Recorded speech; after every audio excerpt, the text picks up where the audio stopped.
Good evening, everyone, and welcome to the Purple Mic. I'm your host, Erica.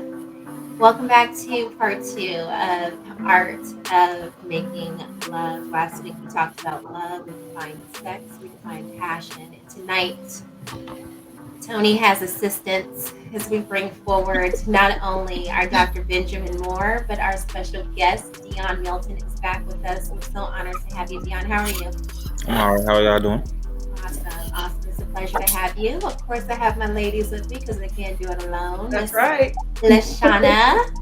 How are you, LaShonna? I'm good. How are you? I'm doing amazing. I love the hair. Thank you. Yes, Gorgeous. Yes. And dressed all in purple, looking like a queen representing the purple mic. Miss Jolon The royal color. I'm getting this name right every time. Now I'm so proud.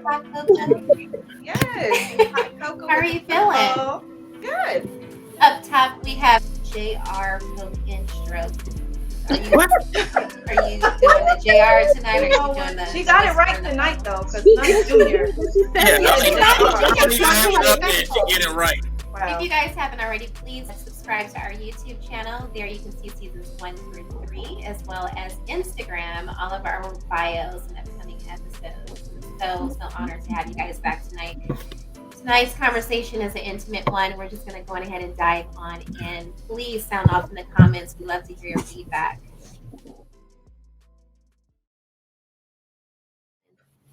Deon, as our special guest, I'm going to start with you. Me personally, I get a warm at home feeling when I'm around you, when I'm with you, when I speak to you, when I talk to you, when I'm in your presence. I'm usually very standoffish, so that will probably be one of the dead giveaways of me being really comfortable with you. That's a way of me being vulnerable instead of always being on guard. I can be at ease. I can be at peace. Beautiful. LaShonna? I need us to get comfortable. We still tight and tense tonight. When I am comfortable with the person that I am in love with, that I tend to be a little bit more affectionate, a little bit more giving, open to talk about anything conversation-wise. And my guard is down, and I do feel like, I don't know, it just kind of feels like a release of everything. I can just be myself and not have to worry about anything. And when I'm comfortable, I like being in our own little space, creating our own little space in our own little bubble, like in our own little world, and not outside. I don't like going. I like being in it, and I don't want to go outside of it. So unless I necessarily have to. So what do you mean by going outside of your because world? like, when you're comfortable with someone and you have that connection with them, it's like you have this connection where you create your own little atmosphere, and it's one of those things that you just want to stay in. You feel it's home, it's vulnerability, and it's honest, and you can just be in, you can just be in that. Naked. And you can you can be naked. You can lay around, watch movies together, read, and no outside interference is coming in. Like phones are off, and it's just you two in that space, and you can be comfortable with that person. That is so sexy. I think of like letting that shield down when you come home from work, and just being one with that person. All right, I'm gonna move up to the doctor, Dr. Ben. Piggybacking off of what everybody else said, definitely the, kind of like I said, creating our own space, environment, joint, laying up, what I'm saying, just like laying up with each other, stuff like that. For me, it's a piece about vulnerability as well. If I feel like I can really talk to you about anything, that's good for me. Like, being able to communicate, all of my, thoughts and desires and everything like that. And so for me, those are the biggest things, to Sean's point, like I said, creating that environment for each other and, just being in that space. All right, so keeping it real. Here we go. Keeping it real. Here we go. He was just waiting. I was waiting. I want to see if somebody's going to get that before I did.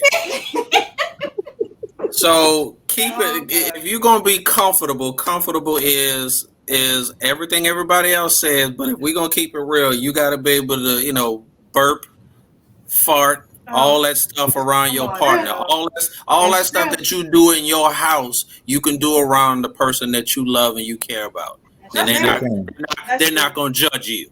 Right. But we're Okay. gonna talk about you in the process. We just ain't gonna judge you. Yeah. Oh, that's dirty. Your stinking ass. Some of that stuff you Yeah. gotta ease somebody into. Yeah. But still, if you can do it, that means you're comfortable. And my thing is I tell every woman, I want you to feel comfortable first. You know, So if you can walk in the bathroom when I'm in the bathroom, yeah, exactly. You know? That was my question. Can you do Exactly. all of that business together? No. Yeah. That's a level of comfort. No, I'm just saying. Sometimes For me, you could be comfortable, but there's certain levels to comfortability. No, you might have just finished the session, so you might have just finished the session, y'all both wiping it up and everything like that. Then she might have used the bathroom, and you're sitting there, y'all, but just I'm just walking in and you on there blowing it up. Maybe not. One or number two. Like I can go and you won't even know I was in there. If I'm in love with you, all this goes. It is what it is. If I walk in there, I'm still gonna talk about your stinking ass, but you know. Exactly. It's like, girl, I like you a lot, but that was some nasty shit you just did. Like I might come in there and be like, you need a detox? You feel me? I got you. Got the tea ready. Okay. I gotta have more than one bathroom in my house. I'm sorry. I think what Tony said is true. I've been pregnant, and when I was with my fiance, I'd be in the bathroom doing number 2, no lie. I was like, "Hey, come here, talk to me right quick," or he'll come there and talk to me. I'm like, "You really just gonna sit in here?" I was just gonna ask you. So, are you guys, as ladies, you guys are not comfortable? Jolon, you're not comfortable doing number 2? I don't think she's. It's just a private time. You know what I mean? If the right time was ever relevant. He's gonna walk in there. He's gonna walk in there. It's real simple though. It doesn't mean we're not comfortable. So if you had a kid, you ain't got no privacy. So you should be used to it. But no. But for me, it doesn't take long to go. So I won't be in there forever. I won't have time to talk to you. When I have to go, I go and I'm done. Like Houdini. Turn the shower on. So we don't even have time to get comfortable. If it's the one you got to take a shower on, I can understand. The aroma and let's mix the aroma. Because you might come in there and be like, "Hey, I got to get walking there, baby, like cut the shower on for me."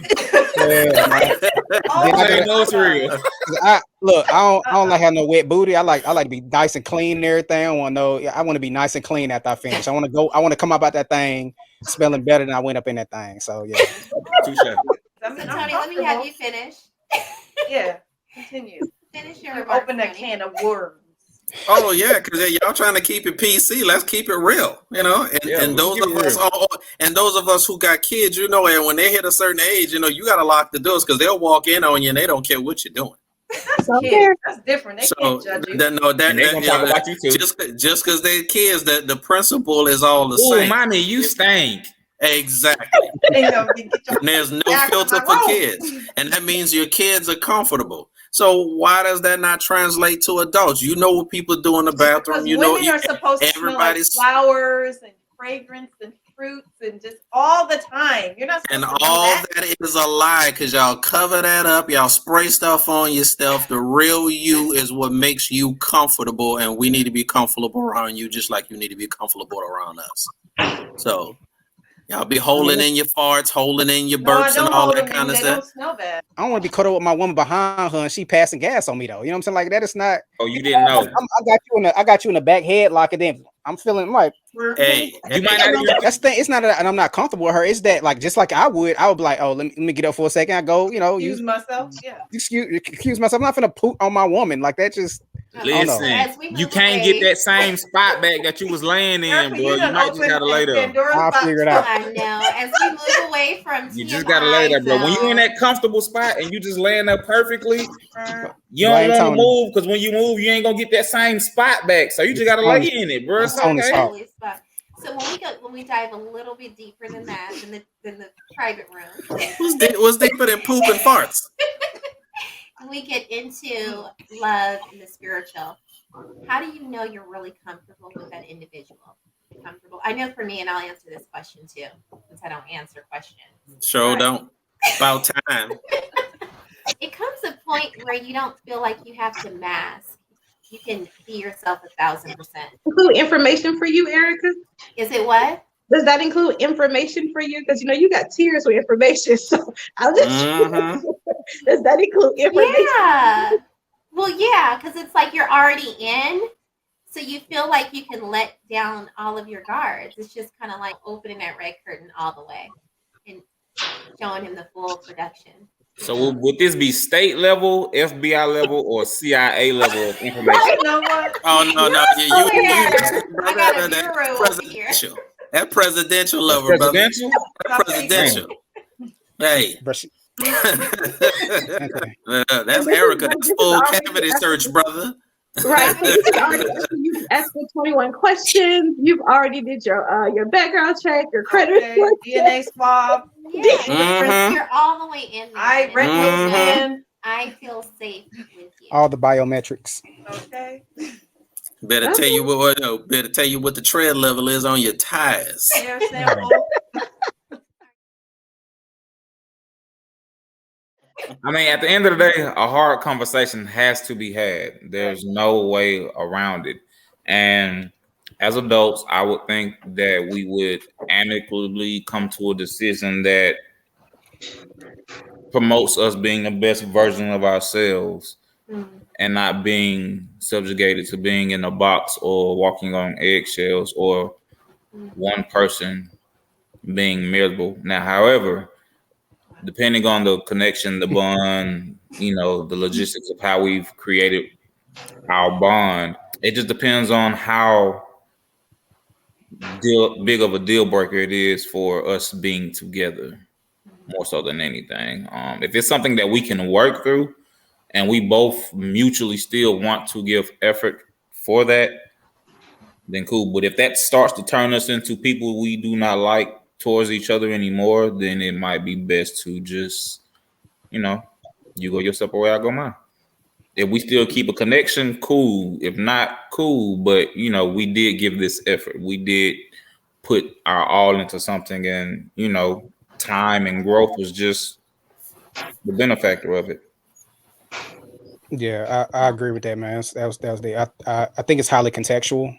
You know what I mean? Like it very much depends on the Context is context of, everything. yeah, like because like one of your examples was like children. You know what I mean? If I think that's a huge deal breaker for a lot of people.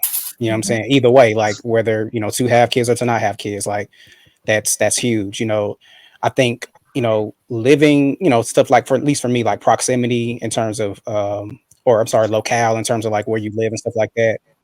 That's I'm kind of me personally, I'm flexible with that as long as it's not like in Alaska, something crazy like that. So you get a job in Alaska, you know what I mean? But Now, if they live in the military in Alaska, that's cool because when they come home, they're gonna be straight for the rest of their life. well, I mean, yeah, true, but I guess for me, it just kind of depends because like we're talking about like North Atlanta versus West Atlanta. Okay, yeah, that's one thing, but picking up and moving totally completely away from my family and that type of thing, that's a little different. So again, this thing is really contextual, and I think that to Deon's point, hard conversations have to be had. It has to be very honest conversations, very candid conversations. You know what I mean? And I think that's the biggest thing. If both parties can be honest and truthful about what they feel and what their desires are, and the other person and both parties also be accepting of what the other person has to say, and also be accepting of the consequences. I mean, you might have to make a hard decision, which is to not be together. You have to be okay with that, not being together. And that's to me the biggest thing. A lot of times I think that, and I think you and I've had this conversation a few times, Erica, about familiarity and how familiar is so comforting to the point where we get so caught up and comfortable with what's familiar that we stay in bad situations a lot of times just because it's familiar to us. Because the alternative of being, the new, the unfamiliar, the unknown is so scary that we rather be in a bad situation as opposed to like venture off into something else. So those are types of things you have to be very much aware of when you make these types of decisions or we have these types of situations happen. Yeah. Beautiful. Jolon? I totally agree with that. Gotta do your best Tony impression. Used to Can be you hear much me an now? hour. Only because there's no point to trying to build when you don't have a strong foundation. And if you're going in two opposite directions, never the twain shall meet. You know what I mean? So it's about finding common ground. It's about finding what can meld you guys together and marry your relationship together so that you can move forward as one And if you come to the conclusion that there is just no way it's going to happen, then that's the end. Love ends right there. You I love mean, somebody, not be right for each other. That's right. that was You my said it. statement. Yeah, Mhm. that was my statement.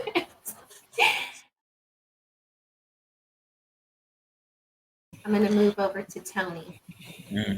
Oh, Lord have mercy. That's how you started off. Yep. I'm not craving the sex. It's deeper than that. You know what we here for? Case and point. In fact, When it gets to a certain point, that's what it's about. If you clicking on all and everything else, but you haven't been intimate with somebody, that's all that's left. And if you sit there and tell me we clicking and we can conversate, talk about everything, but then you don't want the D, you gonna get the people's elbow. You gonna get some. People's elbow. Get out of here. I can't. I mean, let's keep that real. I've been in relationships that have been just purely solid, wonderful communication, and I did not want to have sex with the other woman because that's not how I saw her. But if we vibing and we've talked about all of this stuff, and we can kiss and hold hands, be out in public, all that kind of stuff, and you tell me you don't want the D, yeah. It's elbow time. I'm dropping it. I don't necessarily think that the person doesn't want it. It's that they're not craving it because they love you. And like LaShonna said earlier, it's that atmosphere that you both created for each other. You're naked and you're in this space where you're aligned, not only your thoughts, but your soul. And it's not about the sex anymore. Don't say we're naked in the space then. Oh, God. Can we go a little deeper tonight? He's trying to go. Believe me, I understand what you're saying. I understand what you're saying. I had to throw that in there because you said it. Well, this the thing. Like, I guess for men, or for most bros that I know, I put like that.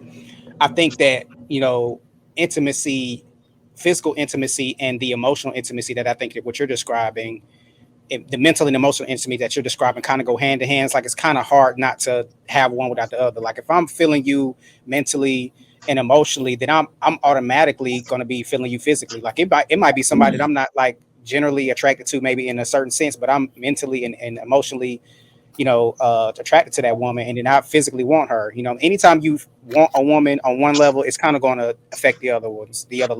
And like, again, at least for me. And so it's hard for, I think, most men to not crave a woman sexually if we crave her every other way. You know what I'm saying? Especially if we are physically attracted to her, or if we're attracted any other way, we're going to naturally want to give it to her. You know what I'm saying? I think that's just how we're made up. Okay, ladies, we understand that men are visual and they love sex. Let's move away from that. Help me out now. Let's get on the spiritual tip. Wait, hold on. Definitely how I feel. I mean, it's not always about sex. Like I said, being in your presence is enough for me to get me, to be in that space. I don't necessarily have to be physically touching you, but it's because of what you bring to me, like your aura, your laughter, your sense of humor, your just you. And that's the thing. Like you could. For a man, we can still, that's the thing, like, I guess it's different between like saying you have to have it versus craving it. Because I can do all those. I can be in your presence and not be with you, but I'm going to be wanting you the whole time I'm with you. We don't have to do anything. But yeah, I'm going to be craving you and wanting you. You know what I'm saying? I'm not just going to be sitting there like, not wanting you. After a couple of years of being together, does it dissipate a little bit, like the interest in the craving and the desire? And who? Men or women? Men. No. Like after you've been with somebody for a while. Like look at Tony's face. Do you see Tony's face? I ain't even gotta say nothing. Just look at your face. No. So when you've been with a person for a while, it doesn't go away? No. Let me explain. If the sex dies, it's because you killed it. Thank you. So when it comes to couples, as far as the aspect of being in love, one thing I've learned, so if you are going to aspire to be your partner's everything, then you can't be selfish in this space. So most cases you do have women that have some issues with their sexual energy in those spaces. So can you match or reciprocate the energy of your mate because, okay, cool, you don't crave it all the time. You're into them deeper than that. But how does your partner know that you desire them in that space if you can't show that as a woman? Because we men, we're visible, we're physical too. So in that same space, how can you reciprocate that energy and not be selfish as a woman? Because women, when y'all are in that field, y'all are used to certain things.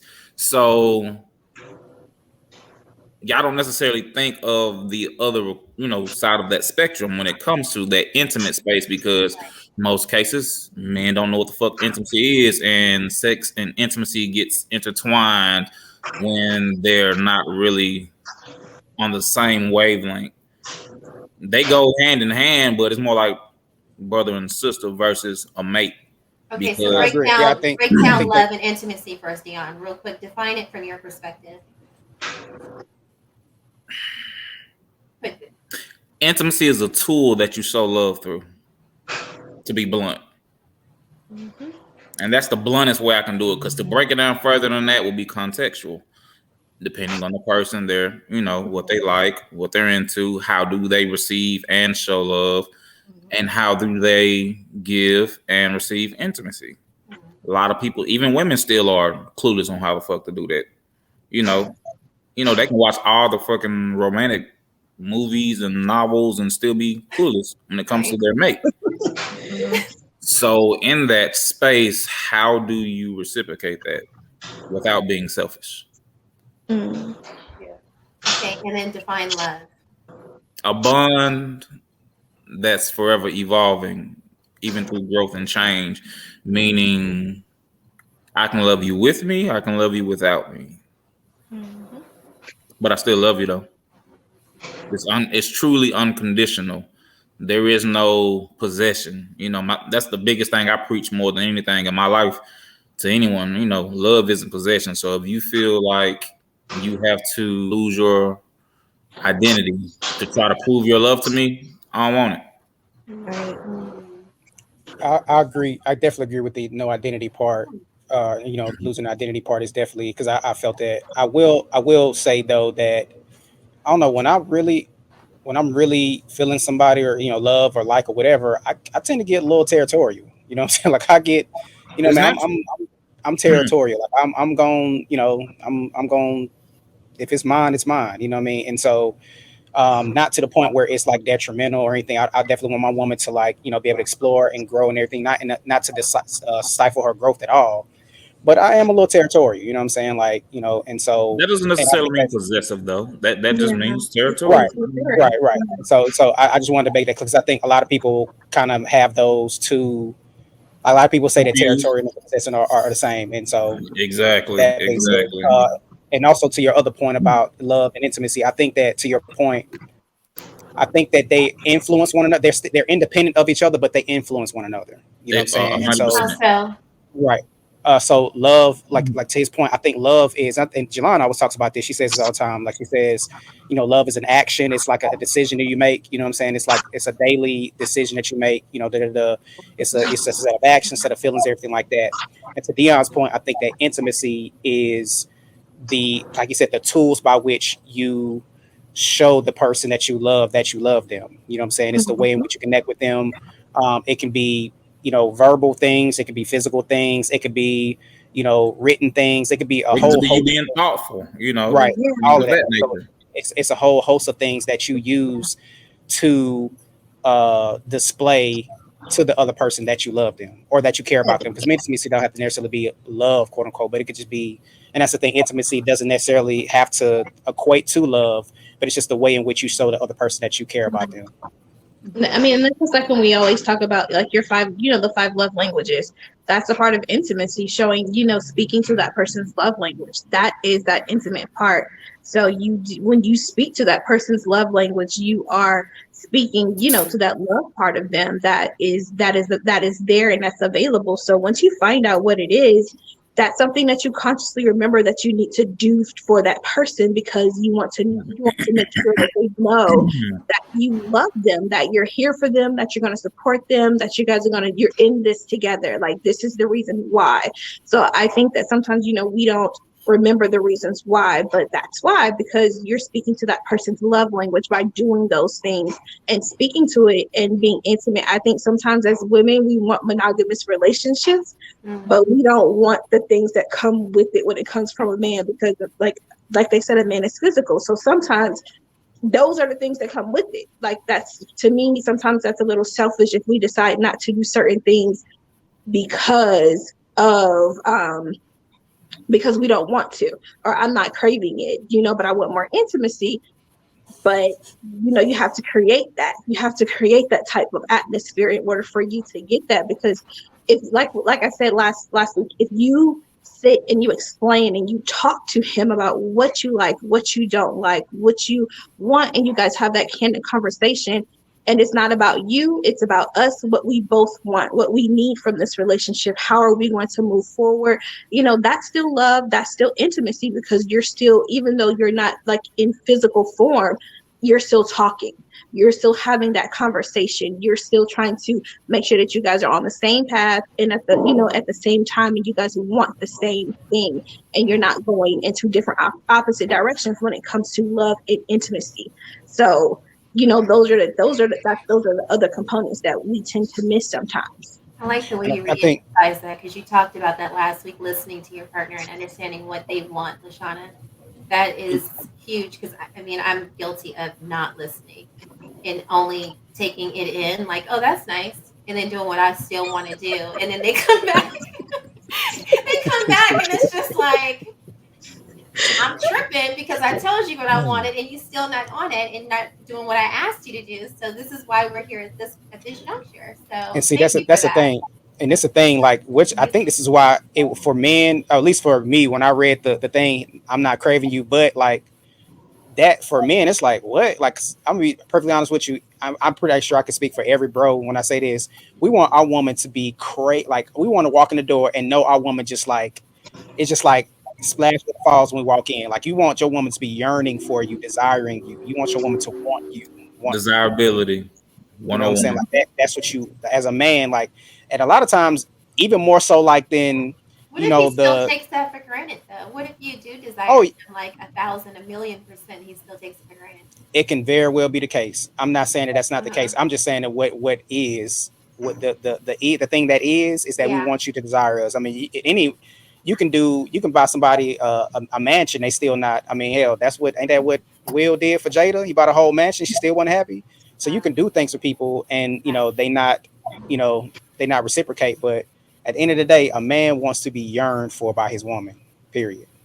But also at the same time, you have to ask yourself, if he's not craving, or if you're doing all those things and he's still, not reciprocal or appreciative of it, then I'm not saying there's something wrong with you, but you definitely have to do a reality check to see the check-in with one another. And that's the thing, sometimes we miss, that we're not doing check-ins to make sure that if you're okay, if you still like those things that I used to do, and have you evolved in love and in intimacy, and have it changed? Because sometimes we stick to what's, like you guys said, familiar, what we To learned the about the script. person in the Stick to the beginning. script. Right. And then as that person starts to grow, change, and evolve as the years go, so does their intimacy sometimes changes, and their love, and how they want it to be reciprocated and given to them. So you have to check in and see, what are you doing? But not only that, you have to make sure that you're speaking to them, and you're just not doing it just because. Like, you're doing it because you want to do it. You're doing it because you love this person. You're doing it because you want to have that intimate relationship with that person. So if you're doing it just because, your partner can feel that if you're doing it just because, if it's not coming from the heart, it's not coming from the love, soul, any of those things, they can definitely see, okay, she's just doing it because of that. Right. You have to do it from Has to be every part has to be of a fiber. yearning, has Let to be a me twist desire. this just a little bit. Let me twist it a little bit. What if you do what that person needs and ask of you? You're finally on their wavelength and you're doing everything they've asked of you. Now they're the selfish partner and they got what they want from you, but now you feel incomplete and like you're craving for more when it comes to intimacy. Or maybe even the little things that they used to do, they stopped doing them because they got you to do everything that they want you to do. So the relationship becomes a little one sided. What then? Tony? Time to pack your bags and go. What? And then you're gonna talk I'm about it not first, calling huh? your name No anymore. conversation. I'm not calling your name anymore. Simply, You're not gonna Head have a on conversation. down the if it's not highway. serving You're you, it's time to Right. reevaluate gonna and talk about it then though. check yourself, like LaShonna said. If you're Gonna dip doing off. those things and putting No. forth effort Don't give up. and they're not receiving it, No. or they are receiving it and not reciprocating in some way, form, or fashion what you voiced, then it's a selfish situation. It's serving self, and it's time to go. You guys Period. make it sound so simple. It's Because it not, is. because it involves It really the is one thing now. most people don't want, and that's a What? very hard Yes. Conversation. It That's really that's is the thing. that Like, it's two simple. Most people things. can't handle that. Number You one is gotta to have the have the conversation. conversation. You have to have the conversation first, but the decision itself, like to the actual know, the knowing is easy. That's simple. The doing is what is hard. It's You know what I'm what saying? it's hard. You know what I'm saying? How many times have we? I'm sure everybody on this panel has been in a situation where we're with somebody, we know we're not really supposed to be with them, but they do one or two things that we really enjoy, and we stay with that person because they whatever they bring to the table, and we know it's a hard decision to move on. I mean, it's that's just what it is. So, um, again, the doing is the hard part. The decision is the easy part. Yeah. How many people stay in relationships just based on the sex and they know they don't like the other person? This happens all the That time. happens all the time. Or even for children. You stay in a situation for children. I mean, the Yeah. reasons why it can be so vast. The Or reasons women why stay. it can be, so vast. I mean, there are women who would stay for for money, because if she leaves him, she has Absolutely. nothing left. Absolutely. She's trying to wait till he cheat, and she find out he cheats so she can go ahead and get half. There's always the reason why. Right. Of the reason why people stay. But the thing of it is that if you know this is not serving you, it's easier to rip the Band-Aid off than to just kind of like, okay, let me peel it off a little bit. Let me peel it off a little. No, rip it off. Go ahead and get it over and done with and move on. And I think sometimes for women and for us, I think it's easier to stay in something that is, like you guys say, familiar than to go and find something that's new, because it's unknown. I'm used to this. I know how to handle this, and that's it. And I think with that being said, it stifles our growth when we do that, or us evolving when we decide to stay in something that's familiar, because that means I feel like sometimes that means we're afraid that we may find somebody who's going to challenge us and challenge us to grow and challenge us to do things that we typically would not do because it's not known. I think there's a fine line there, though, because we're so used to, in this culture anyway, what I call it a microwave society. We're so used to, jumping on to the next thing because it serves me better. But it's not always familiarity. It's more or less like, the grass is not always greener on the other side, and that person's going to come with their own set of problems. So let me sit in this and commit to this, because this is what I signed up for, and this is lifelong. This is, whether you're dating with the intention of marriage or you're already in marriage, and this is like your fulfillment and what you want to do. Why are we so quick to jump to the next thing? And then maybe that will serve us better. You never know. Love is a risk. But if you're with someone, why not accept everything about them and work through it? Because you're going to always have problems. Does that make sense? Because One at a I time. agree with you on that side, but then it's like, well, when do you actually make a decision for you if you're not happy to say it's over and I gotta go because I want to explore How long my is happiness? too long, Jolon? That's a very good question. I don't know. It depends on you. Tony, what does It that depends mean? on you. Where do you? And for me, it was for 5 years. I was like, everybody kept telling me to give my wife another chance, give her another chance, give her another chance, and I ended up being in that marriage 5 years. But I was like, okay, y'all need to shut the fuck up. I'm bouncing.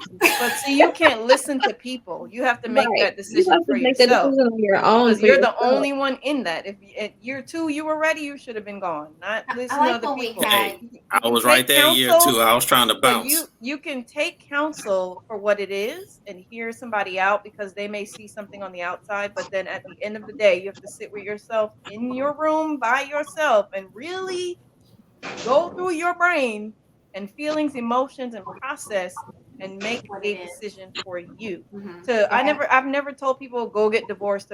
That's not my place. Mhm. I Right. say, hey, here's what I see. Here's what could happen. I give my what ifs, and you take and do with that what you will. Yeah. You know, I I like pray when for we you had and hope. Deon and Jennifer on as well, Yeah, because they talked about how they both came from their own lives and they were going through their own stuff. And they didn't take all this baggage and put it together and make this function, but they worked together in like in a union. And that was so interesting to watch your interview, because I thought, like, not too many people do that. It's just kind of like, that's too much. I'm going over here.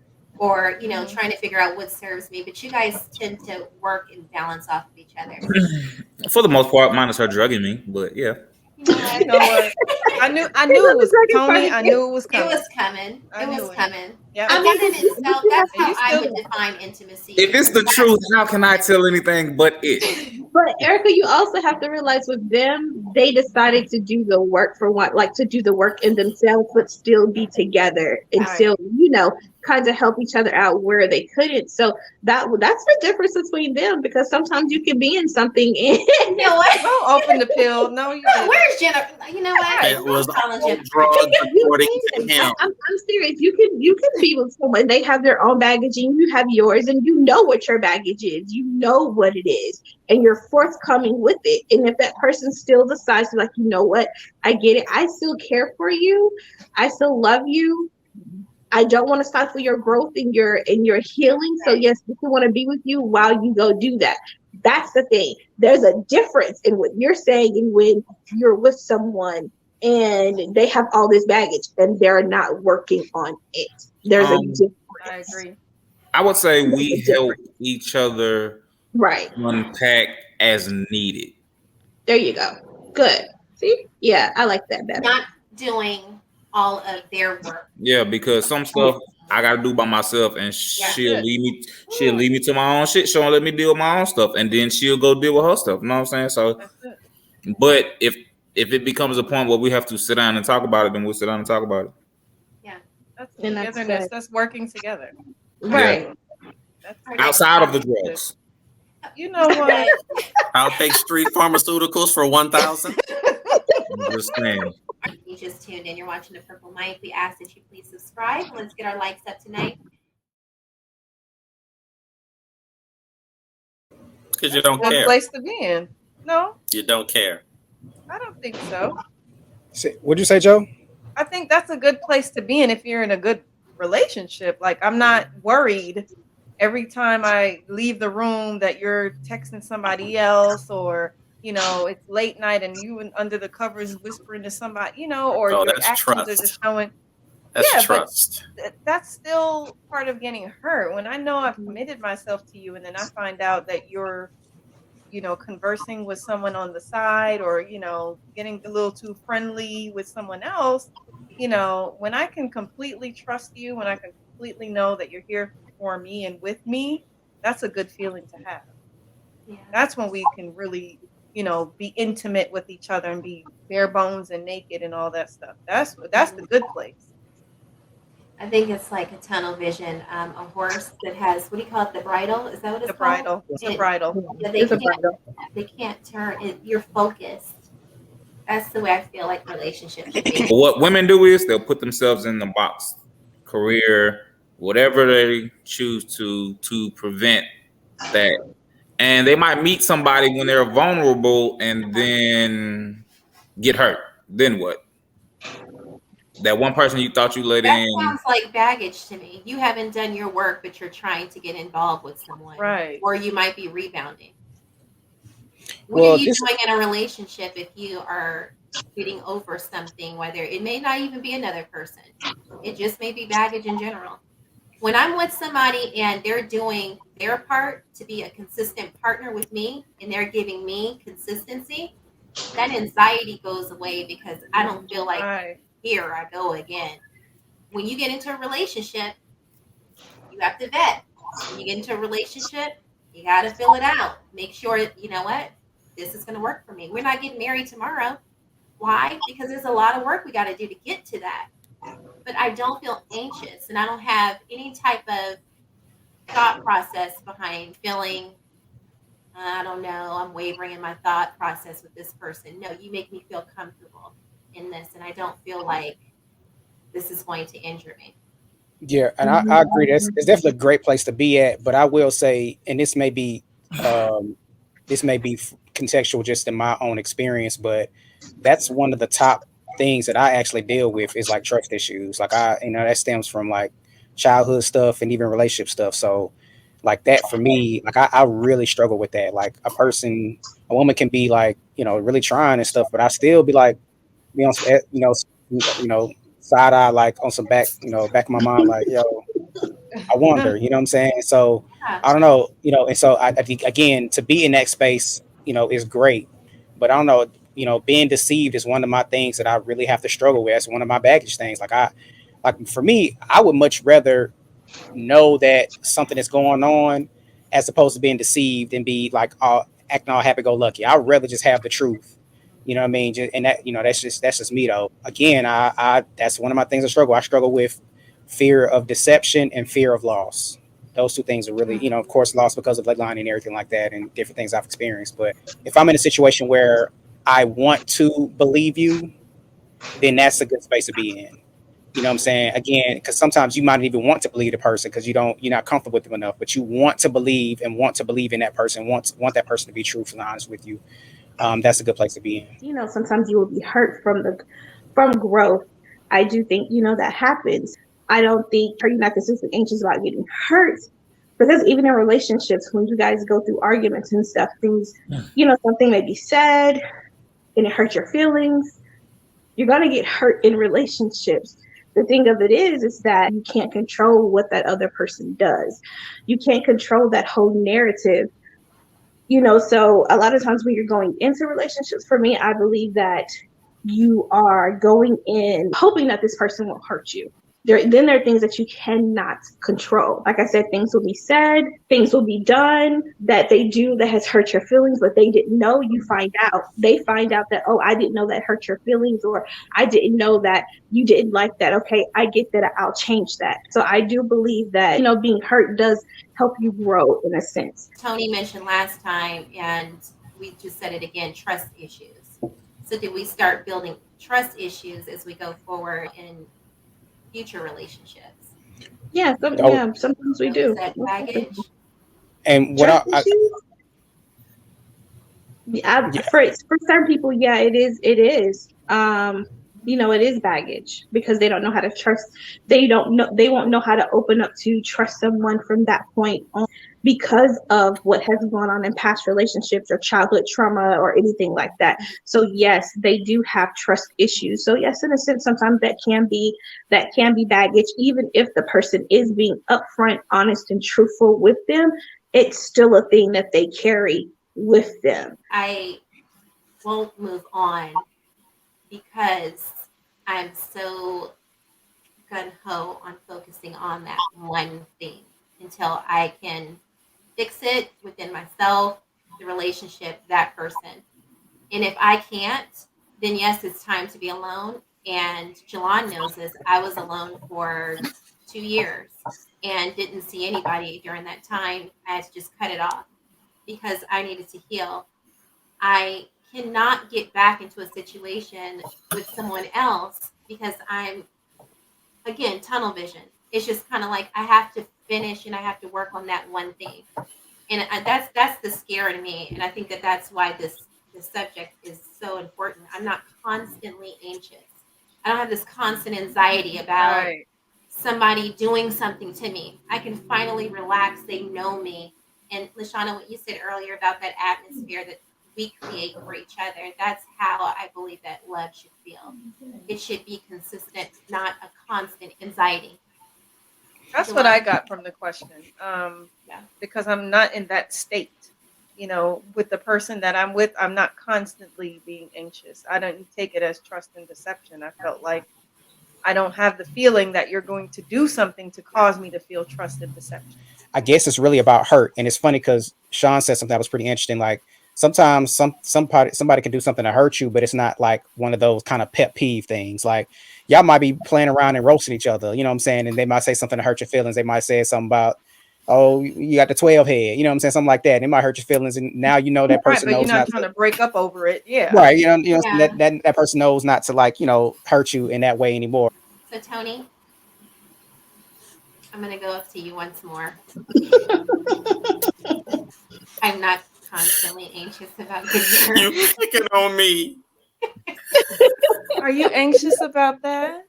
Are you No. anxious, Tony? So I think it depends on an individual and the extent of the relationships you have been in. So I've learned to relinquish so much of that trust issue stuff in most relationships.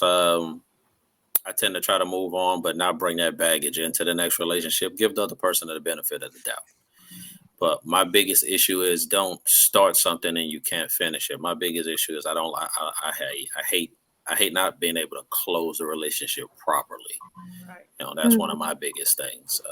Let's sit down and let's figure out. Well, we understand that this is not working, but let's close the chapter properly and figure out what was what, who did what, come to terms, and either we're going to be friends after the breakup or we're just going to not talk to each other, one or the other. I like closure, but after something serious, I think it depends. I truly do think it depends on the individual. I'm a firm believer in, if something happens in your previous relationship, take it to the next one. Go ahead into another relationship, because it allows you to learn. That's what LaShonna was saying. Yeah. Yeah, it allows you to learn. But be mindful enough not to place that hurt burden that you might feel onto the next person. They didn't So, do it allows you to, that next relationship allows you to work through it. And to a certain degree, you need to understand that sometimes that's what that relationship is. It allows you to work through your feelings of the past relationship. So you might not be looking for something serious in that next relationship, just knowing that this is a therapeutic stage for you along the way. That's the growing part. Yeah. Yeah. Exactly.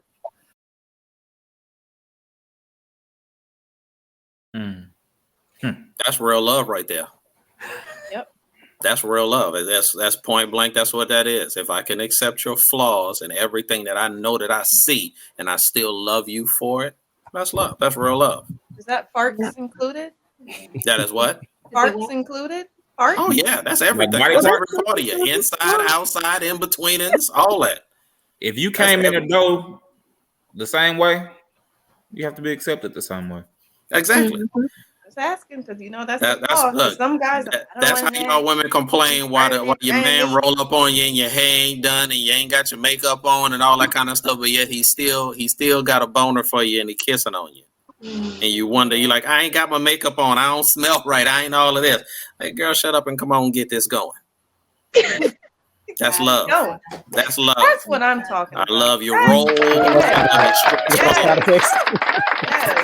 Soundtrack. Last week, Jolon talked about stretch marks, and you talked about some negative body image things. Exactly, but that's what love is. That's accepting somebody. All the little quirks, all the little, idiosyncrasies. Exactly. A bump or two when we were growing up, a scar, we fell out of a tree. You had chicken pox that didn't heal right. Yep. Exactly. I want to ask Deon a really intimate question. If you could give women any insight tonight on releasing that negative thought in their mind about their body appearances, because what we see, men don't always see. That's stuff that we have to deal with. If you can give women insight and some sound wisdom tonight in regards to just letting that go and being comfortable with your skin and your body, what would you say? If your man loves you for you, the person that you go to sleep to, the person that you chose to be with, if that person loves you for you, they don't scrutinize you, they don't belittle you, they give you encouraging words. They might be a little blunt and truthful about certain things you may say, and it may hurt your feelings, but knowing that your mate is coming from a loving place should help lessen the blow. But if they love you for who you are, don't let your personal insecurities interject what y'all are building with each other. Because sometimes that Can you gets say that again for all the women at home? Can you say it again for the women at home? Because that's something that as men we will get aggravated in that space of trying to be that, you know, positive force, but yet you still have your own insecurities and you beat yourself up even in the process when we trying to encourage you. How that's supposed to work? Thank you. Thank you. I need to move up to the doctor. Then you talk about love, trust, the spiritual, the emotional. There are multiple ways to connect with someone. There's a spiritual connection, and mental connection, emotional connection, and physical connection. All four of those things they're independent and also interdependent. Even if a woman may not be what's considered the general standards of beauty, whether it's, you know, the European or, you know, American or even Black folks, we got our own standards of beauty. Everybody got their own standards of beauty. Regardless, you know what I'm saying? I think that if you are focused on being a great person, you might have a particular thing that a quote unquote flaw that the other person might not really be digging, but, you know, because you got all these other things, they're like, you know what, it's cool. You know what I mean? I'll look past that. It might be a quote unquote flaw. And I only say flaw because it's not necessarily a flaw, but it's just something that you know, may not feel good about, or even maybe they don't feel good about it, but you have so many other qualities that they accept it, you know, they accept that thing. I will say that too, if it's something that's really bothering you, then if it's something you can actively work on, and try to work on it. You know what I'm saying? Like if you feel like, if you feel like you need to be out there. if you feel, right there. if you feel like you need to be in talking better about it and no work, if you feel like if you feel like you need to be in better shape, then just put the work in. You know what I'm saying? If you feel like you need to be a better cook, then take some cooking classes. If you need whatever it is that you feel like men, you have we're a okay deficit with in. work in progress. We're okay with Absolutely. You know what I'm saying? If you feel like you need to put the work in, then let's put the work in. You know what I'm saying? But I think to the bruh's point, like, don't keep talking about it, and, you know, don't complain about it and not actively work towards it. You know what I'm saying? If that's the thing, maybe the thing that he might consider a quote unquote flaw, you don't consider a flaw. That's fine. If he can still accept it for it, that's fine too. And if he can't, then okay, that means that that's not the person, and that's nothing wrong with that. It might be, I mean, certain ethnicities or certain communities and cultures, they like certain things that others don't. You know what I'm saying? Like, you know, European folks, they like skinny women. Brothers, we like our women thick. You know what I'm saying? Nigerian culture, they like their women like actually what we would consider as actually obese. You know what I'm saying? Like what we would consider to be like, you know, so everybody likes different things. You know, some men like tall. I mean, I heard I heard a brother the other day. I'm not gonna call no names. He said he like it. He said I heard a brother say the other day, you know, he like his women tall, you know what I'm saying, with long legs. You know what I'm saying? So I mean, you know. Wait, who said that? Who said that? I ain't finna name no names, Sauter. You know, I don't call nobody out. I don't name no names. You know what I'm saying? I'm just saying. I'm just telling you what I heard. I'm just telling you what I heard. You know what I'm saying? So with that being said, you know what I'm saying, everybody likes different things. And if somebody don't rock with what you got, then that's fine. There's gonna be somebody out there that like it. If you are an ass man, but the woman is maybe top heavy or vice versa, she has no chest and she's bottom heavy and you're a breast guy, does that hinder the relationship at all? Not for me. Not for me. I don't know. Like, it just depends on how much of a deal breaker that is. Right. I have to be. I'm be real with you. I'm be real with you. Like, let's keep it real. Let's keep it real. All right, so we're gonna keep it real. Very valid. At this point, it depends on her personality, but it depends on how severe that is. She might just end up being fuckable. Just being honest. I mean, and keeping it real, like, so for me, you know, my top two things are, you know, yoni and booty. That's in that order, right? So for me, like, maybe the booty might not be, you know, exactly what I like, but maybe she got the wop. So it's like, you feel me? You know what I'm saying? So okay, cool. She ain't got no Buffy, but she got, you know what I'm saying? She got that Slayer though. She got that Slayer, yeah. So I get it, you know. So it just depends. You like booty? I know. That picture I saw on your. You do. Right. Exactly. Like, so okay.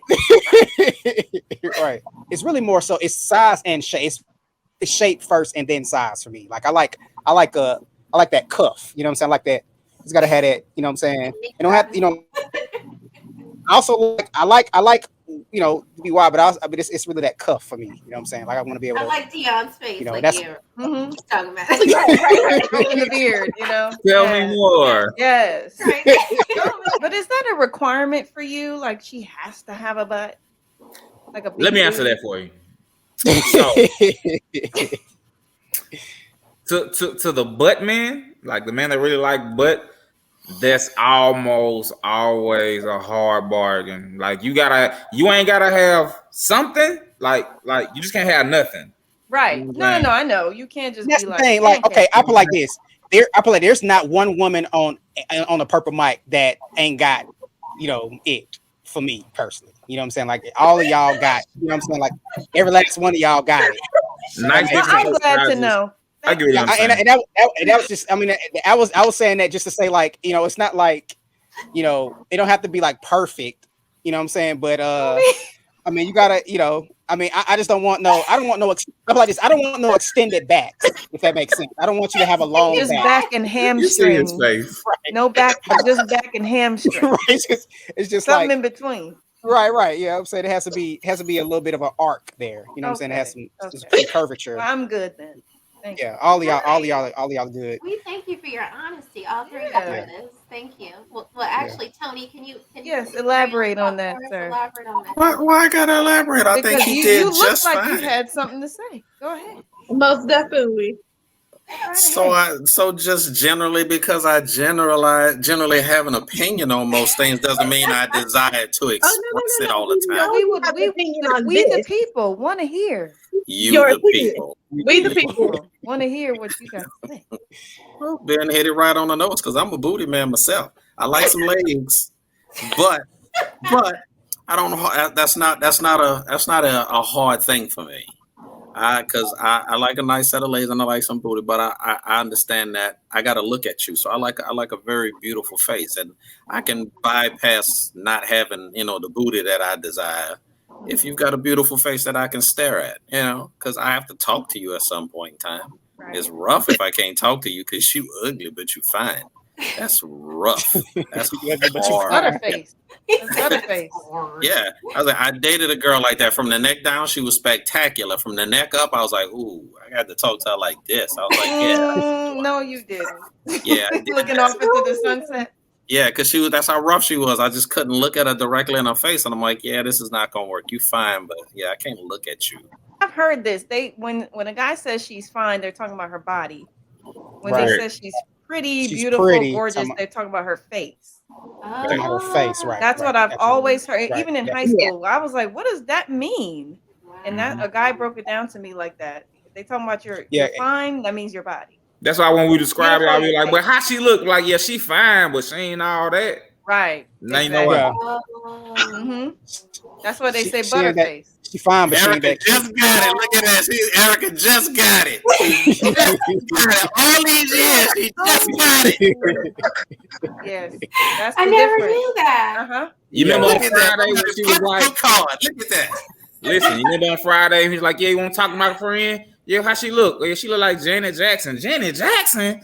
Nah, she come up looking like Freddie Jackson. Right, yes. The changes in a woman's body post baby. How does that affect a man sexually, visually? Well, I mean, if you're understanding, your woman's gonna go through changes. You know what I'm saying? So you definitely have to have a certain level of understanding. I mean, she's gonna change, even if you like a woman that's toned. I mean, you got to be logical with it. I will say that, in the process, if it's really important to you, you can still like do certain levels of workout and things of that nature, and stay in shape and to a certain degree or whatever like that. But you have to be understanding of that. I mean, I've watched my daughter's mother.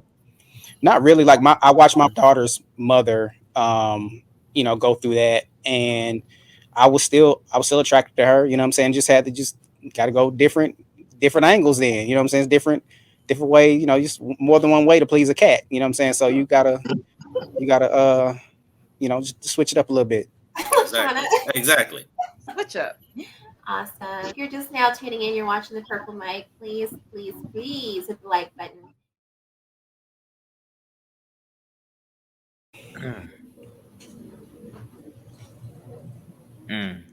So that's a hard one because men are possessive by nature up to a point. There's a small few of us that can control that portion of us, but we're possessive. So, man, it's a little hard to get a little deep on that because that goes in a bunch of different directions. I guess from a man's perspective, you have to figure out at what point in the relationship does he begin to claim ownership of you and what you bring to the table.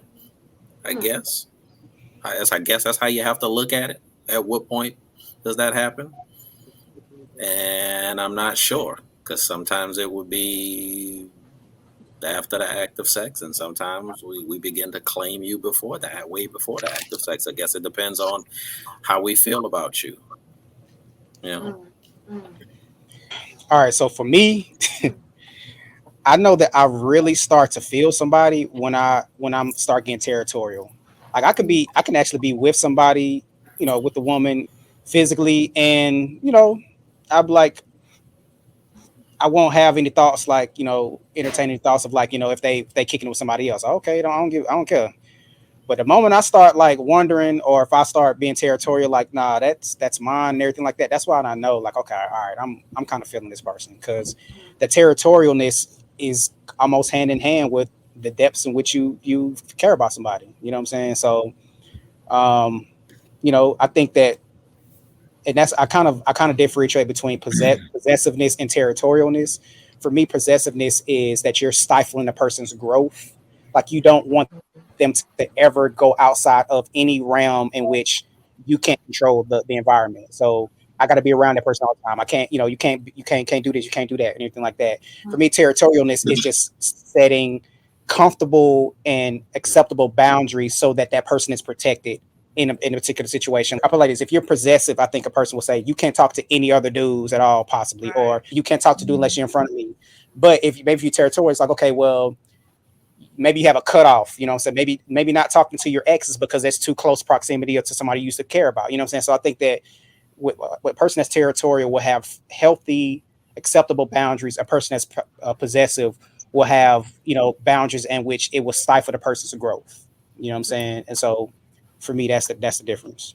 My biggest thing is, as I've already stated, like my view on love isn't possession. So I have a real unconditional viewpoint when it comes to love. And it's very unwavering at times. So the biggest thing with me in that space will be, where does your identity lie in this space? And that's just me personally, and I can't really speak for anybody else when it comes to that, because that's just my outlook. Because that's when it really becomes personal to me. So whatever you did before me, don't stop doing what made you who you are, because that's originally why I even got to this space with you. Yeah, things will evolve, things will change up a little bit, but don't change who you are as a whole. And a lot of that is possibly why I'm in a relationship I'm now, because she is unapologetically her. And I love her for that. Even when we bump heads, that's the things that make me love her. I don't want you to conform.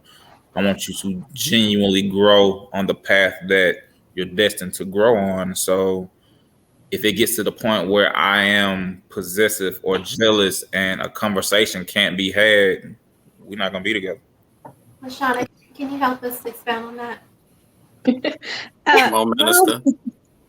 I'm not possessive. I'm not possessive of someone because I don't want that person to lose their identity and who they are whatsoever. I still want you to be able to be that individual person that you are, but we be able to work, in tandem together in this relationship, but still have our own individuality. So possessiveness is not something that I subscribe to. Because I've been in a situation where a person was very much so possessive of me, and that was not a good relationship for me because it tends to be very toxic. when it comes into that type of realm. If I'm like very much so in love with you, I love you, I do tend to get a little bit territorial. And I mean in the territorial in the sense where it's like, yeah, I don't, but it's in a healthy type of way, not in a way where it's just like you can't talk to nobody. And when it comes to jealousy, it's rare that I do. And if I do, I tend to look inward within myself to try and figure out what triggered me to be jealous, than to lash out at that person or to, I do an inward search to try to figure out what was triggered in me for me to act in that manner of jealousy, because it comes from somewhere.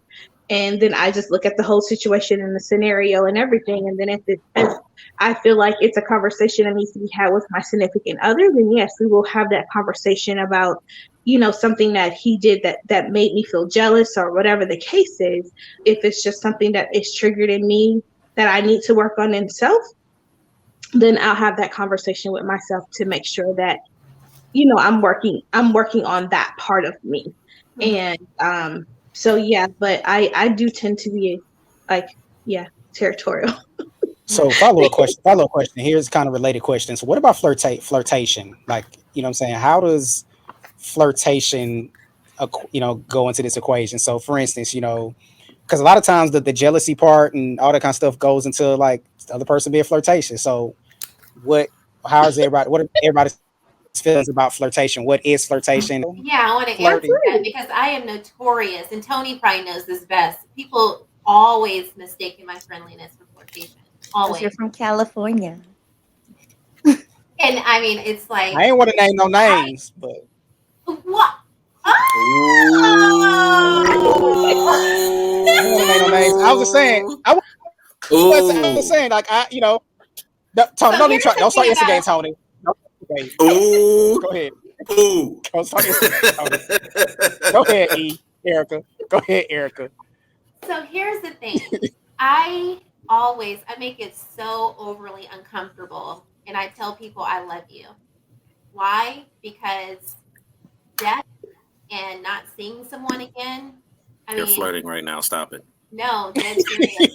Like my family is like way across the country. Like I don't see my loved ones all the time, and with everything that's happening, like you don't even know. Like just the other day, I'm asking Jolon, like, why didn't you say goodbye to me at the end of the night? Because anything could happen. So I make it overly uncomfortable. I always, and probably all of you guys know that. Like I text you, I love you. You didn't tell me bye.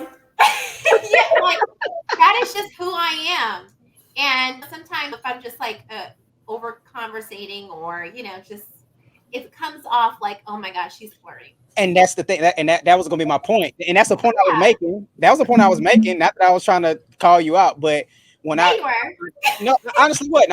If I was calling you out, I'll tell you. But I honestly wasn't. I was saying that my point is that we have people on this panel that I think we're friendlies, really friendly and engaging, and it can be misconstrued as flirtation.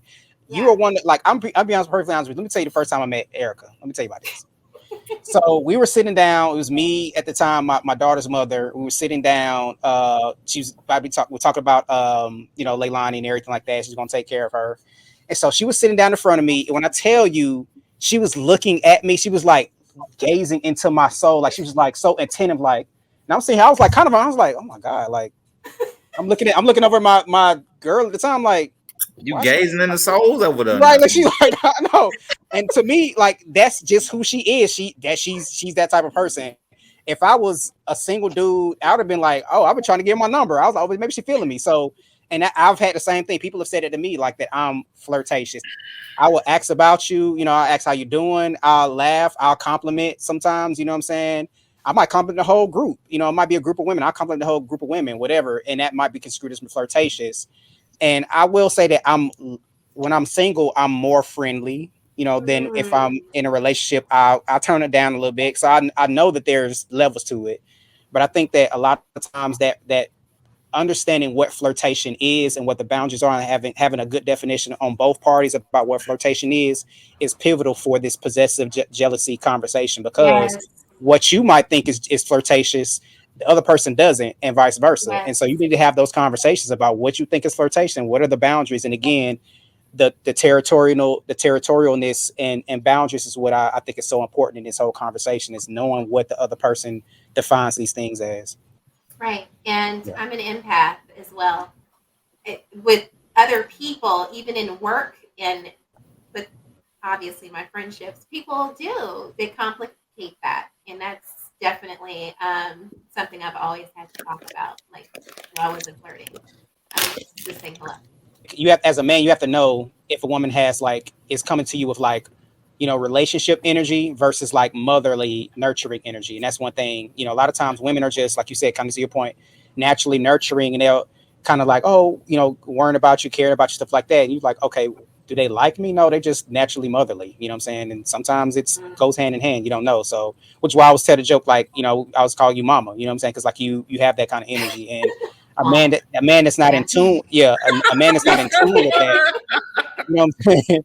No, because and a man that's not in tune with that, then he'll be like, he might think that nurturing motherly energy Yes, and that that's what woman naturally happens has in my is, relationships. yeah, It is used against me. Like, it's too much. So I don't know how to channel. It's just my personality. So as long as Well, it's you not are. creating a friction where it's like you're flirting with him and you were disrespectful and you were wrong. So what do y'all consider flirtation then? Like what is flirtatious? Because another instances I can remember, like I thought a woman was feeling me, flirting with me. She said, "Well, that's just how I am," and it's like, okay, well, But what did she say? Because I think too, it goes with what you say, how you're acting. Are you touching right, the Like, yeah, if person? she, like, Are if exactly, she you, all of that, being all of that, extra friendly? Like when I'm extra out with Erica and it seems like she's attentive. being friendly the Cali way, you're not touching people. You're not like, you're not doing Yeah, that. You're just no, talking to them and that's what I'm making them saying. Like feel warm and, like, Yeah. very you know, attentive, you're very right. attentive, Just a lot of eye treating them like contact, a lot a of human touching. being being friendly. So I don't think you're overly flirtatious because you're not saying, "So, what are you doing later?" Like, that sort of thing. Sorry, that was a bad impression. My I bad. think flirting, excuse But me. I think flirting is when you're with your body language and it's like, really? All of that. Or it's like, oh my God, you're so it's just so right, that's overly. what I'm saying. You're not doing Or all of if that. you have assets and you're just overusing them, you're exaggerating, you're Right. saying things and they have an undertone, Okay. innuendos. Mhm. You're doing a That's lot. what I You're mean. thirsting. Yeah. But Yeah. I mean, there is subtle ways of flirting, but I think for me, it's just more or less like I care. Like I care to a point where I will do anything for you if you are my friend. Now, I have a lot of associates, and I'm like, hey, how's it going? All right, bye. But my friends, that is like me caring and me being there and me being selfless and 1,000% like in tune with them is my way of gifting them honest friendship. I You know know, somebody exactly like that. yeah, it's honest friendship. I'm not gonna just keep buying you gifts or hey, when are we meeting up? Or hey, I haven't seen you in a long time, I miss you, but I don't converse with you and I don't talk to you and I don't let you know my sincere regard and my feelings for you. So How do you flirt, JoJo? You know what? I don't do a good job of flirting if you want to put it into like words. I mean, I know I've had Your times face. where people may think I'm like closed off, and sometimes I do go out and I'm closed off because I don't want to be bothered. But I know that if I I know smile, somebody like that. if I'm, laughing, having a good time, I feel like I'm more approachable when it comes to that. But I flirt with my humor. I'm a very sarcastic type of person. So if I'm playing with you and playing back and we're playing back and forth, that's me flirting. If I'm doing that with you and not being just nope, yes, straightforward. Like if I'm joking with you, that's me flirting. What about you, To a LaShonna? to a degree. Um, I'm pretty much like JoJo. I'm the same. If I, Yeah. joke back and forth with you, then yeah, I am, flirting. And sometimes it's like subtle undertones of things that I say. You can kind of pick up on it. So Right. that's, Being your that's, person. yeah, whatever. I hurt you. What? I hurt you. I hurt you. To me, love is an action word, but actually saying it verbalizes to me that you're actually willing to put that into the atmosphere. Because a lot of people don't want to say I love you for fear of them not hearing it back, or they feel like they're just putting themselves Yeah. out. It's a risk to say I love you. And then it goes Wait, into Deon, what was that thing? then it Right? goes into who says it first. Should a man say it first? Should a woman say it first? To me, it doesn't really matter because love is what you feel too. It's not just an action; it's what you feel too. So I Okay. don't think it matters who says it first, but it's just it does. You think so? Why does it matter? Why does it matter who says it first? I feel like now we're putting it on a dominant place. So if a man never Yeah. says "I love you," you can't ever say it to him, and you love him. You just I stuck with the feelings disagree. inside, Wait. huh? It's contextual, but Because no, I Tony view says it. it matters. So that's why I Tony's was asking. yeah. This That is why I question. say He in a was space where whispering. it kind of does, because it's something that I teach my daughter, and it's something that I've learned with my experiences in relationships. The man has to like you more than you like him. Mm-hmm. I 1000% agree. But why is that? Why is that? Absolutely. How can he lead if he don't like you more? We are emotional creatures. We're gonna always love. Oh, I love you. Don't leave me. You're my knight in shining. No, he's gotta love you more. Seniors have I said This agree. is that. it's definitely multiple schools of thought for this because I've heard that, and as a girl dad, I understand the logic behind it. But my father always says the exact opposite. He says a woman needs to love you more than you love her. He tells me that, I don't think so. and I and so and I and think it's so equal. Our for me, I love don't even that's gonna and say be like that the was same. that was gonna be anybody. that was gonna be my thing. Like I feel like there has to be a balance. I don't think that because I Absolutely. think because at some point when one person loves a person more, or if you go into it with the understanding that okay, I automatically have to have a disparity within amongst Exactly. the amount of emotion, you're gonna come to it, I feel like with a handicap. So I personally feel like it has to be an even balance. Like you both have to love Absolutely. each other. It has to be 100%, 100 for me. You know what I'm saying? Not 50-50, 100 I 100. agree. Because we come into it with a 90 100 or 90 80 or whatever There's always some reservation on that side. No, on both The sides. love can be can't do that. equal. It can be. The How love is can be it equal though? But all day if it's long. equal, then it But if shouldn't he matter doesn't who says like it first. you more, because I can love you right, and not but like yeah, you, because love and like are two they're not the different things. same. I Mhm. They're wasn't not the saying love. She same. didn't say like. She said I love you. So But I'm that's where I saying was that's going the with it. context of what I use. They have to like Right, you. A man has to like you more. So right. being in that space of I love you, it will probably be more. I will say this. I think that in the context of that, it's more beneficial for the woman in that context. I absolutely agree. And as a father of a girl, I understand why you're preaching that. I would say though, too, for a relationship, and for me personally, relationship I want to be in, I want the like and the love to be even. Like I want you to Equal. like me as much as you love Me too. me. You know what I'm saying? Like I want it to be an even exchange. Like I want to be reciprocity. And Like, it flows. and I feel like if it's uneven, you're gonna feel that unevenness, Yep. and you're gonna be I'm like, doing too much and he's not doing enough there. And I don't who's want to doing get it? there. I'm putting all this work in, and they All don't this even effort, and appreciate that's me, why and I like it more so than you. And then you get yeah, there, and all it's of like, that. well, No, you And feel the And like that's next that lesson I teach my kinetic. daughter in that space is that's the wrong person. I understand the logic behind it. I won't disagree with preaching that to as a man to a daughter. I will say that again, man. Like I think that the when you come into it with the disparity, you're gonna always feel the disparity. When you come in with that unbalance and everything, you're I gonna agree. always feel it. So I used to hold on to that mantra too, like you need to like me more and all that stuff too. But then I started realizing that it's not fair to the other person, and I'm looking at you as a person, as a because human being who like I was needs saying love earlier, just the same way I do. You know what absolutely. I'm saying? A man wants you to yearn for him. He wants you to As desire well, him. Like absolutely. a man want to come home in the house and and he feel like it's trumpets and shit going off. Like it's like a royal, like, you know what I'm saying? The red carpet, Right, exactly. You know what I'm saying? right? Like you He's want to feel like, arrived.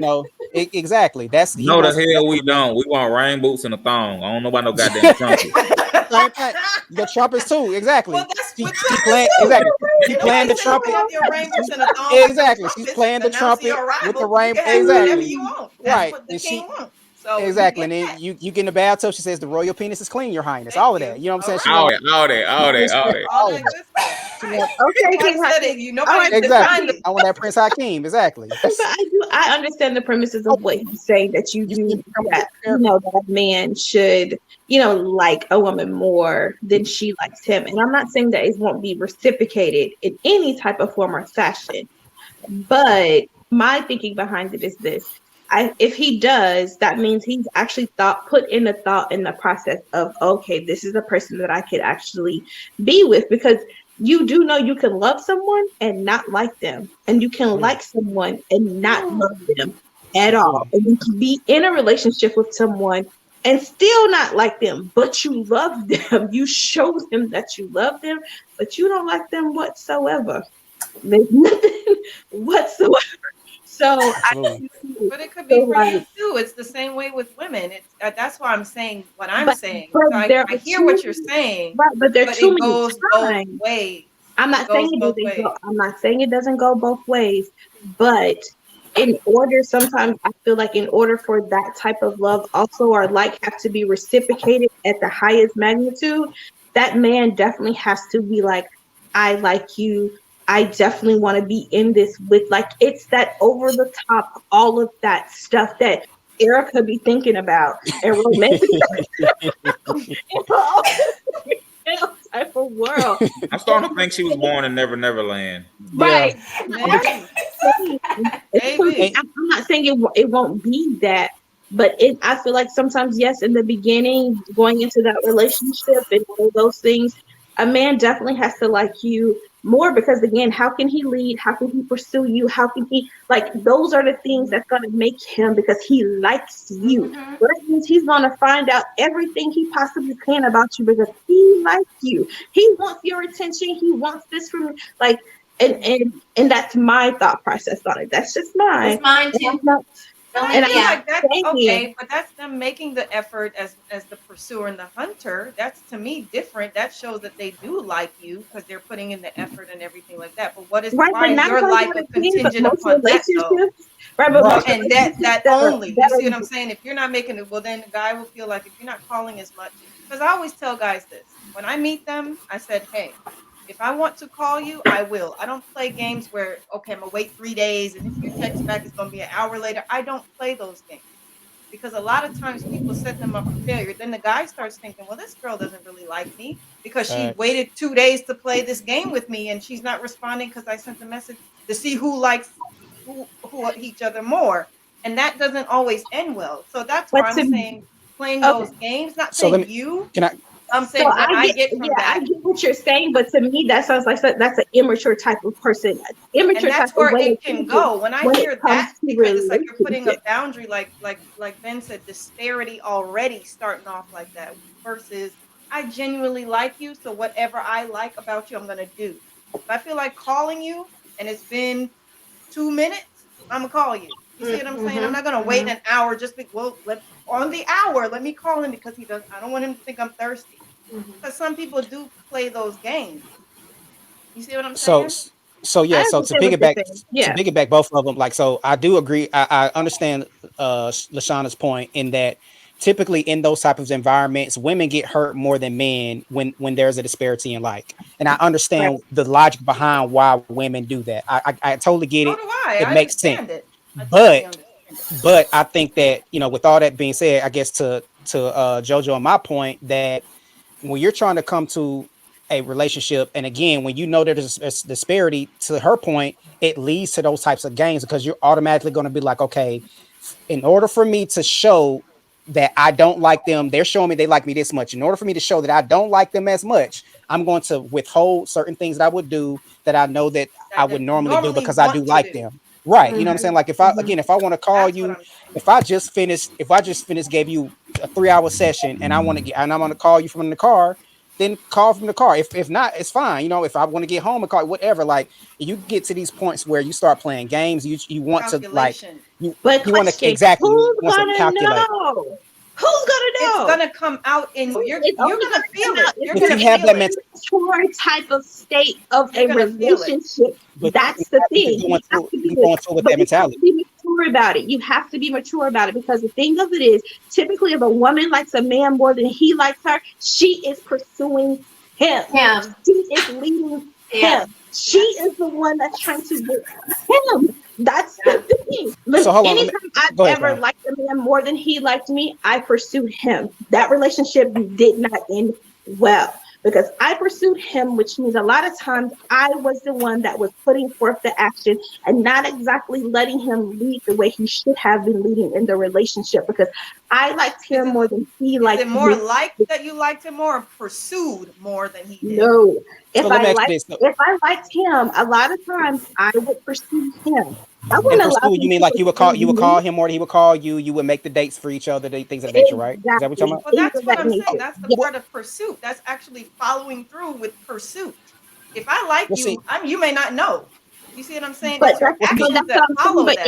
in a So, relationship, if a guy likes you more than who, but I'm saying, like, who's gonna know? There are plenty of times I've been in a relationship. A guy has liked me more than I've liked him in the beginning. He pursued me so much to the point where I'm like, okay, let me go ahead and give you a chance, because evidently you do like me a lot. Let me go ahead and go out on a date with you and see how this is going to be.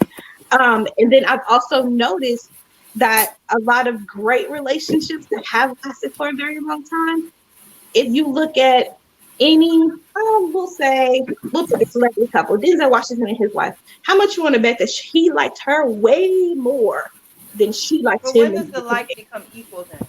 Or is but it and It still at a does. disparity?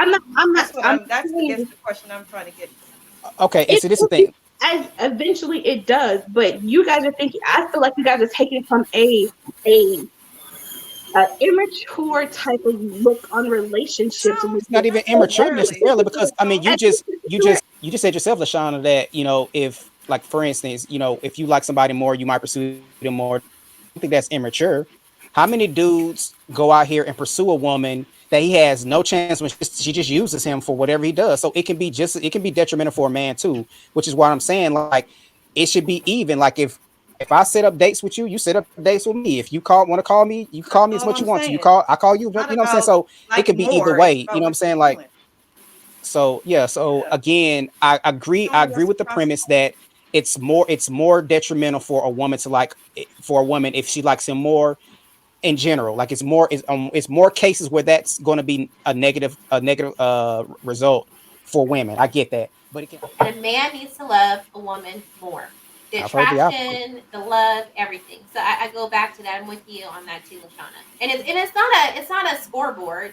I'm just saying, Yeah, like that's my thing. It It's absolutely not a is. scoreboard. And that's why I say I feel like that's an It's a immature way metric. to look at it. Is that if you say you're looking at it from a scoreboard type of sense? Because what I'm saying is that, yes, if he in the beginning, yes, if he likes me more than I like him in the beginning, and so on and so forth, and he's leading, yes, yeah. eventually my like for him will be just as much as his like for me. It will get there. But I'm just saying, like, I just feel like in that type of context of it all, it's, yeah, we're more prone to get hurt from it. And Yeah. I'm not saying, and That's I what it don't is. agree, like, I don't disagree with, with what you guys are saying. I just feel like I feel like you said, it's a scoreboard type of thing. You're scoring like, oh, who likes me more, and who like us more. Like, it's almost like you're in competition in your relationship. Oh, I love you more. No, I love you more. Like, no, like, I love you, and that's it.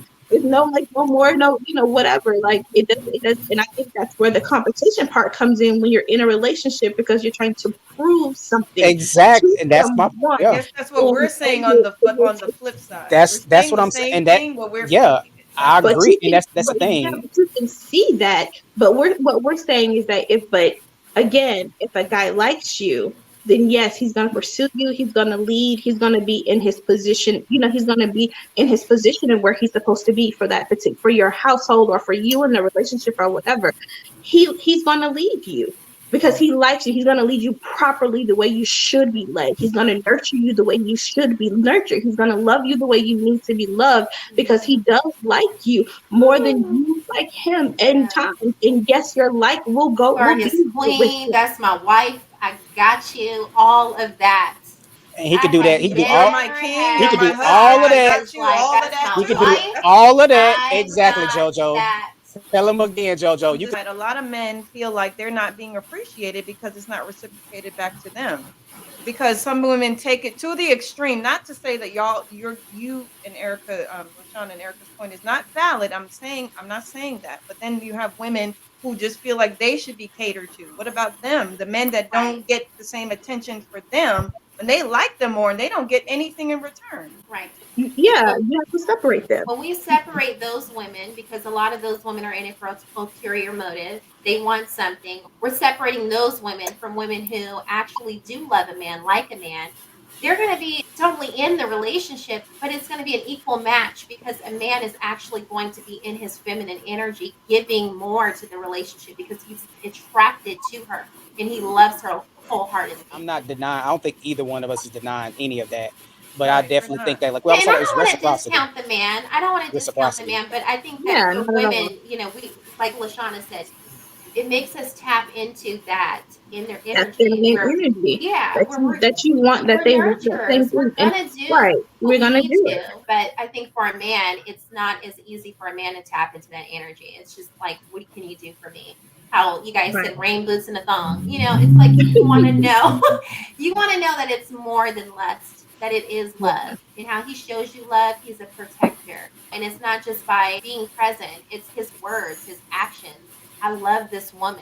I Yeah. think a man has to. And Deon, can you touch on that more? Why you said that? Can you support that statement? Once you're able to fully dissect that, it just results in more effort coming from a man. As much as we want things to be equal, the reality is they won't be. At the end of the day, certain women will always respect the hierarchy of that type of relationship. Um, so in those spaces, they're gonna respect you being in that space to lead. They're gonna look forward to it. They're going to not necessarily depend on it, but you know, it's a comfort that comes with that allow women to be more feminine and not embrace a lot of masculine energy that systemically that they have in them, just in general, that they probably don't even know they have until they get in relationships. You can't be soft. You can't be feminine. What is it Now, I'm doing, not Darla? necessarily saying that they overextend themselves, but they do their due diligence as the man of the relationship. I guess Mhm. that's the best way I can put it. Yeah. I will agree that at certain points of the relationship, you're going to have times where one person does more or less for the other. It's going to fluctuate. You know what I'm saying? I know it might be one point of a relationship where you're doing more for the other person, and vice versa. That's going to fluctuate. But my thing is, I guess what I'm addressing is coming into the relationship with the mentality that there's going to be a disparity in who likes who more. I feel like you go into a relationship with, I want to give this person, I want to love this person at the optimal point that I can love them, and they love me at the optimal point that they can love me. I like them at the optimal point that I can like them. They like me at the optimal point they can like me, and we rock like that. Things may go up and down. Yes, that's fine. I get that. But going into it with the mentality of, I want even balanced reciprocity on all levels. That's all I'm saying. And I don't think That's what there's, I was I saying. I mean, think coming that into again, it with that, That's what I was saying. I Now, agree. will I it agree with happen? coming We all No. want into it. that. Like I can agree coming into it with that mind, that equal reciprocity. I can 100% agree to that. Mhm. But the reality of once y'all really commit to that relationship, because this is the dating stage we're talking about, we're being realistically, because right? this is what Of course. determines this in the dating stage. So once you graduate from that dating stage to the relationship stage, to the you trying to fulfill or For be in a forever certain stage. role, that Forever part. stage. Yeah. Once you start to graduate to that, then these are the things that become relevant because you're going to pick up on them. Whether you know how to articulate those emotions in those moments, it's contextual. But once you get past that dating stage and this starts to become relevant, these are the things that really stick out because it's going to, because at the end of the day, men lead. So at what And point will you begin to lead? It's even Yeah, something and I had to struggle with before in relationships, even still to now. I believe you, and I Mhm. believe you can definitely lead even in that mentality. Like you can lead with you, a man can lead with knowing that his woman likes and loves him in the same risk, evenly as just as much as he loves her and likes her. I can still lead. I can still do all of my roles and everything like that, and lead in that same scenario. And also, I can actually lead even better because I know that she desires and loves me and likes me as much as I like her. And it's not that I'm feeling used and everything like that. I can feel like she is actually feeling. I'm filling her cup and she's filling my cup, and we're actually having a synergistic relationship where we are growing together. You know what I'm saying? And it's not uneven. It's not heavy handed on one end or the other. You know what I'm saying? I know what's going on in both pockets. I know what's going on in both minds. I know we're both having the same thought process and moving forward within the same mentality. You know what I'm saying? So again, I don't disagree with. I don't. I'm not disparaging or disagreeing with what you guys are saying in general. This is how I walk. You know what I'm saying? This is the kind of relationship I want to be in. And I think that in both scenarios, the way which you all, your mentality can work great. It can be successful and everything like that. And I feel like our mine, I guess JoJo's as well, can be successful as well. So it's just all about just moving forward and being positive and trying to walk in the same light. You know. So Yeah, I always think about that old man and woman. The man loves his wife so much, and they're old and gray, and I I saw a don't think meme about a that. couple weeks ago, but he I don't think always about that. takes, huh? I said I don't think about that. I do, No, and he I'm gonna always tell you takes why. care of his wife. But But, when she but this- dies, months after he dies, because he's connected with her, I and mean, I ain't gonna lie to you. The Notebook ending was beautiful. I ain't gonna lie. You know I've what I'm never saying? seen The Notebook. Honestly, swear to God, Oh, never seen it. Oh, girl, okay. Neither have I. tonight while you Yeah. up at night, watch Never it. seen it. I mean, Being that I Oh if my finally god, watched it watch it. after It so is. long in my life because of my girlfriend, it's like you said, it's a nice ending. But the reality of that, man, listen, that's the real movie theatrics love. Like, yeah, that's some deep type of love. that's deep. If Yeah, you Yeah, more if you such I've find that love it's and never beautiful, seen energy. it. What'd you say, LaShonna? I said I've never seen the Notebook either. I'm not like I'm more of a rom com type of girl, but I'm not like that romantic love mushy type of no, pass me on that. Yeah, no. Have you I seen the haven't. photograph? Yes, I saw No. that with Issa oh Rae. yeah, yeah, that was pretty good. You talking about with No, that's I with didn't. Right. Issa and what's the brother name? I forget Um, his name. Have you saw Beyond the Lakeith, Lights? Lakeith, Lakeith I've No. something. seen Beyond the Lights.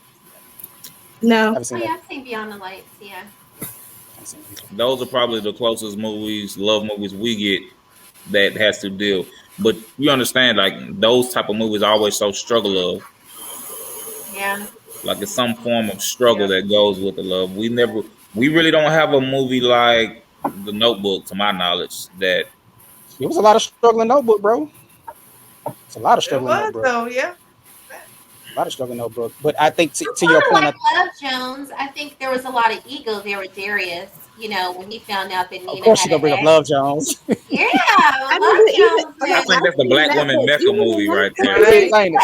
That's yeah, the He loved Nina, and there's nothing better when he ran through that train station. Ugh. Yeah.